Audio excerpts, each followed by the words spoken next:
Prototyping stage is up next. Prototyping is essential to find out whether or not a design is financially and practically viable in its idealized form. The reason for our prototyping choice was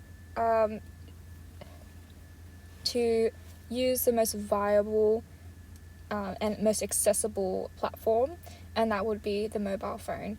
And it was also through research that we came about finding out that drivers that are using their phones or emailing or texting are 10 times more likely to crash their motor vehicle or be involved in a motor vehicle accident. So we decided to have prototypes for both Idea 2 and 5, as they are the most accessible to a wider range of clients. Using the basis of a user's phone and applying the visualized app design of both push notifications and voice-commanded plug-in adapters were constructed out of cardboard and paper. I was not able to upload the photos of the prototypes, but we do have them available.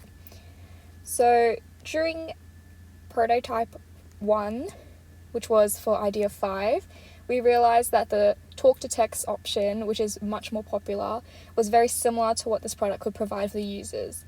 And through building the prototype, we came to the understanding that Idea 5 wasn't a viable pathway moving forward, as it had much more widespread and less fiddly competitors. So we saw that it wasn't the practical choice. Prototype 2, however, was very viable, and it was more effective in its adaptation as it had the feel of a lock and go when acted out in roleplay. Locking apps for the duration of drives allowed the possibility of undisturbed driving and would encourage the user to actually pull off to the side of the road to use their phone instead of mid-drive.